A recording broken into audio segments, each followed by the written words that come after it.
Vous connaissez ce sentiment qu'il y a trop de gens qui font semblant d'être gentils, mais qu'au fond, ce n'est qu'une comédie? Ce n'est pas juste une impression. Non. Dans la Grèce antique, Diogène de Sinope, pensant à un type aux idées folles, observa la société et dit « Presque tout le monde ici ne fait que jouer la comédie. » Ce type vivait dans un tonneau, oui, un tonneau. Il se fichait des règles et voulait prouver que le monde était rempli d'imposteurs. La légende raconte qu'il arpentait les rues d'Athènes avec une lanterne allumée en plein jour, prétendant chercher un être humain honnête.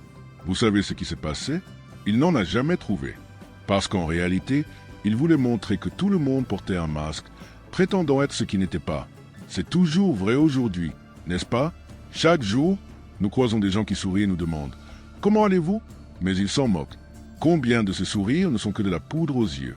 Au fond, la plupart d'entre nous sommes devenus des acteurs sans même nous en rendre compte, jouant le rôle de personnes civilisées, même sans vraiment le vouloir. Pour Diogène, une façade de politesse n'était qu'un artifice, comme le maquillage pour cacher sa vraie nature. Quand quelqu'un vous complimente au travail, est-il sincère ou se contente-t-il de faire semblant? Ce voisin qui vous accueille avec enthousiasme est-il sincèrement affectueux ou simplement le protocole de copropriété? Masques sociaux et l'ombre de Jung. Diogène, avec sa lampe torche, a mis en lumière un phénomène qui, des siècles plus tard, serait exploré en profondeur par Carl Jung, le grand psychanalyste suisse. Jung a appelé ce masque social que nous portons la persona. La persona n'est pas ce que nous sommes vraiment, mais l'image que nous nous faisons du monde. C'est votre CV, votre profil sur les réseaux sociaux, le rôle que vous jouez au travail ou dans votre famille. Elle nous aide à fonctionner en société, mais le danger réside dans le fait de trop s'identifier et d'oublier qui nous sommes vraiment. Le secret de Diogène était simple, il transgressait toutes les règles justes pour voir ce qui allait se passer. Il mangeait au milieu de la rue, dormait n'importe où et disait tout ce qui lui passait par la tête. Et quel en était le résultat? Les masques tombaient rapidement. Les gens s'irritaient, se mettaient en colère et se sentaient mal à l'aise. Il a démontré que la politesse n'est souvent qu'une façade, mais qu'il existe aussi, bien sûr, une véritable gentillesse. Sa plus grande leçon est la suivante. La vraie gentillesse n'a pas besoin d'audience. Elle ne disparaît pas quand personne ne regarde, elle ne change pas selon la situation. De nos jours, nous avons même inventé une morale de façade. Le politiquement correct est devenu une loi, mais il devient parfois un simple rituel vide de sens. Les gens mémorisent des phrases toutes faites, en veillant à ne pas utiliser le mot de travers, mais ce n'est pas toujours par respect sincère. C'est simplement pour éviter d'être perçus comme mauvais. En fin de compte, beaucoup ont cessé de penser par eux-mêmes et se contentent de répéter ce qu'ils pensent être attendu. C'est comme si tout le monde avait téléchargé le même manuel pour paraître aimable, mais être sincère est une autre histoire.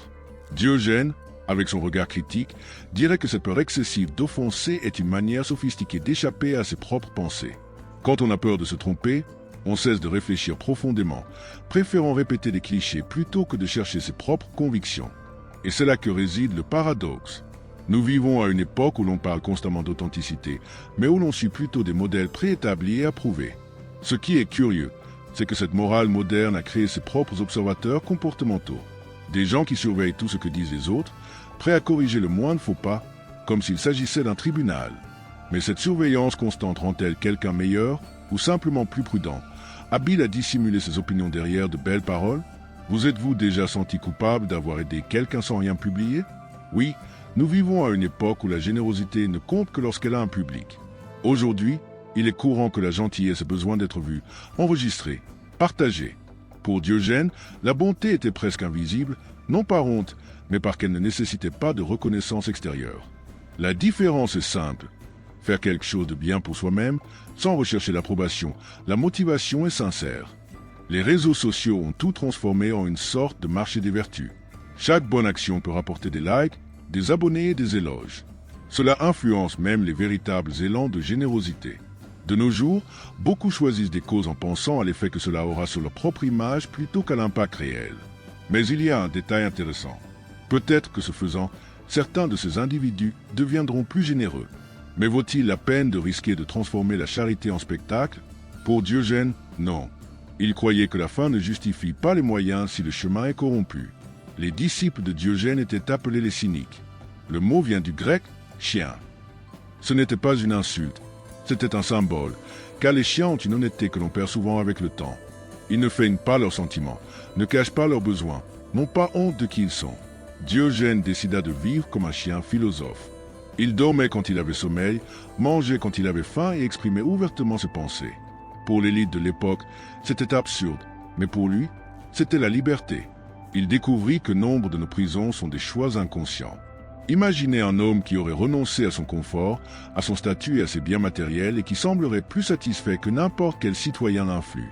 C'était troublant, car cela démontrait qu'il est peut-être vain d'essayer d'impressionner les autres. Bien sûr, tout le monde ne peut ni ne doit vivre comme Diogène.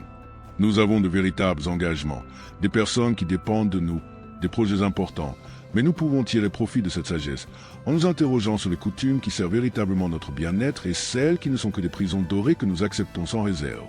Le secret n'est pas de tout abandonner, mais de choisir consciemment ce qui a du sens et d'avoir le courage de laisser tomber le reste.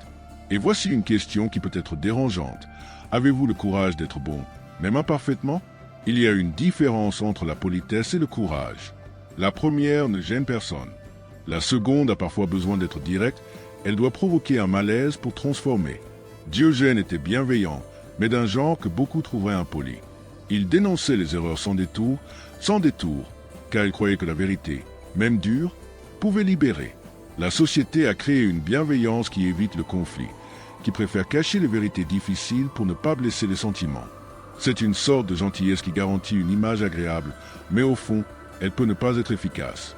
Parfois, être vraiment bon exige le courage de déjouer les attentes, de dire non quand tout le monde s'attend à un oui et de faire face aux attitudes destructrices, même chez ceux qu'on aime. Il ne s'agit pas d'être insensible, il s'agit de comprendre que la véritable gentillesse peut avoir des épines. Et parfois, aider quelqu'un implique d'affronter des situations difficiles.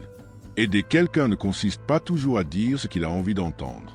Avez-vous déjà pensé au nombre d'amis qui resteraient proches si vous cessiez d'être aussi commode?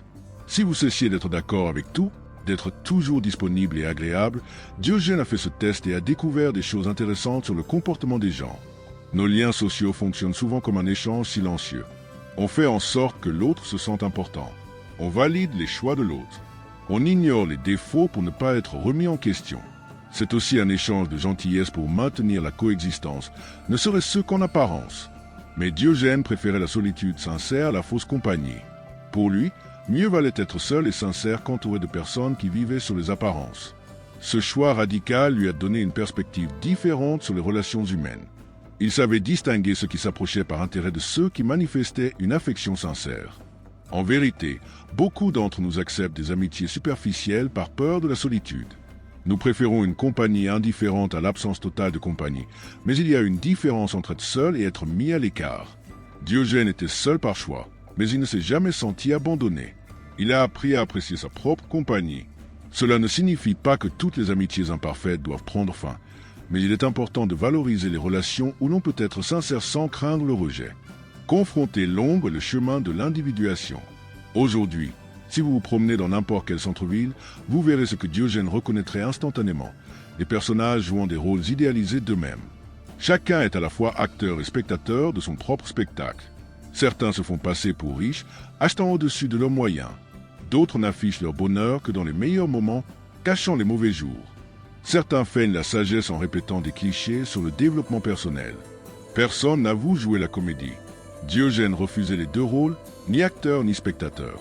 Cela lui a permis de percevoir l'artificialité que beaucoup de gens, trop occupés à entretenir leur propre image, oublient. Cependant, il est intéressant de faire le point. Certaines de ces performances ont peut-être un côté positif. Parfois, s'efforcer de s'améliorer peut nous pousser vers une véritable évolution, même si le début n'est qu'imitation. Le défi consiste à trouver l'équilibre entre grandir véritablement et simplement vouloir paraître meilleur. Ce qui compte, c'est la motivation. Souhaitez-vous évoluer pour vous-même ou pour plaire aux autres? Jung disait que cette part de nous-mêmes que nous cherchons à cacher, que nous nions, est notre ombre. L'ombre n'est pas nécessairement mauvaise, mais c'est l'ensemble des caractéristiques, des désirs et des émotions que nous réprimons parce que la société, ou nous-mêmes, les juge inacceptables. C'est la colère que nous ne montrons pas, l'envie que nous refusons d'admettre, le désir d'être égoïste que nous masquons par l'altruisme. Diogène, en vivant sans filtre, a en quelque sorte intégré son ombre, se révélant pleinement. La différence est que, pour Jung, le chemin n'est pas de vivre comme un chien philosophique, mais d'intégrer l'ombre, de la reconnaître et de travailler sur elle pour devenir plus complet, dans le processus qu'il a appelé individuation. Diogène détestait ceux qui feignaient le savoir, ceux qui maîtrisent tous les codes sociaux, savent quoi dire sur n'importe quel sujet, s'expriment avec conviction sur des sujets qu'ils ne connaissent que superficiellement. C'est une forme subtile de tromperie, car ils utilisent leur discours pour créer une image de compétence sans profondeur. Ils sont comme des politiciens qui font campagne sans cesse pour leur réputation.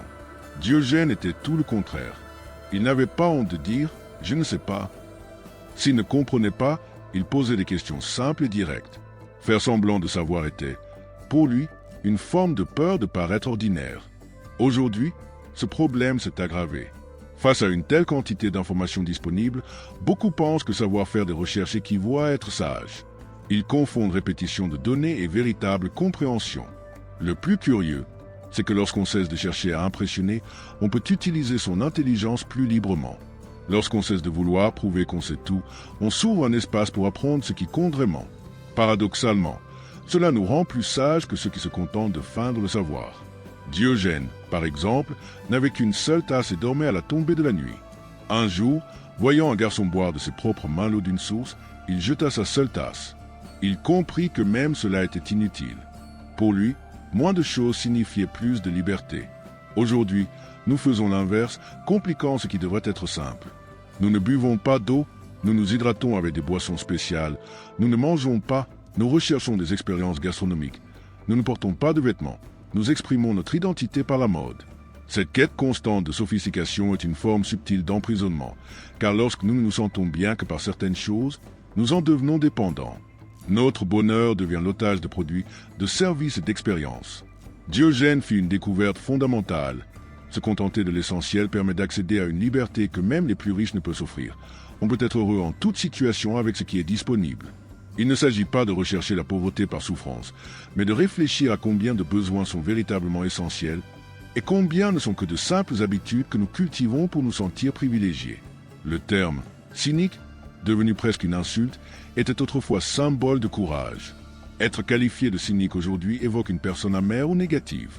Mais le cynisme originel de Diogène était tout le contraire. C'était une façon de se purifier l'esprit, d'assainir émotionnellement les illusions collectives. Être cynique, dans ce sens, signifie avoir le courage de regarder au-delà des apparences. C'est dire la vérité là où tout le monde préfère faire semblant. C'est remettre en question des accords qui ne sont souvent que le fruit de la peur. Nous vivons à une époque où cela fait cruellement défaut. Nous sommes entourés d'informations contradictoires, d'experts et d'opinions absolues en constante évolution. Il nous faut donc le courage cynique de douter, de questionner et d'exiger des preuves. Le cynisme de Diogène possédait aussi quelque chose de rare, l'espoir. Il critiquait parce qu'il croyait que chacun pouvait s'améliorer. Il soulignait les erreurs pour aider les autres à se libérer. Sa dureté provenait d'un désir de transformation et non du mépris. Le cynisme nuisible est celui qui critique sans proposer de solution, qui pointe les défauts sans croire au changement. Le cynisme sain est celui qui démantèle les illusions pour laisser place à des vérités plus profondes. Et l'une des pressions les plus étranges aujourd'hui est d'avoir une opinion sur tout. Lorsqu'une tragédie lointaine survient, chacun doit prendre position. Si une controverse éclate en ligne, il faut choisir son camp. Si quelqu'un que l'on connaît souffre, il faut faire preuve d'une empathie parfaite. Diogène savait que l'honnêteté exige souvent le silence. Lorsqu'on ne connaît pas une situation en profondeur ou qu'on n'a aucun lien réel avec la souffrance de quelqu'un, feindre l'émotion ne fait qu'ajouter un mensonge supplémentaire. Il est plus sincère d'admettre ses limites que de susciter une compassion immédiate. Les réseaux sociaux ont fini par transformer les émotions réelles en une sorte de théâtre obligatoire. Aujourd'hui, il semble que chacun doit toujours être émotif, toujours impliqué, toujours réactif à tout. Mais les vrais sentiments n'obéissent pas à des ordres. Les émotions authentiques sont sélectives, personnelles et ne peuvent être forcées. Il y a quelque chose de faux chez ceux qui réagissent avec la même intensité aux tragédies privées et à l'actualité. Il est absurde de ressentir la même chose face à la perte d'un proche et face à une cause découverte sur les réseaux sociaux. Cette égalité émotionnelle n'est pas un signe de sensibilité, bien au contraire.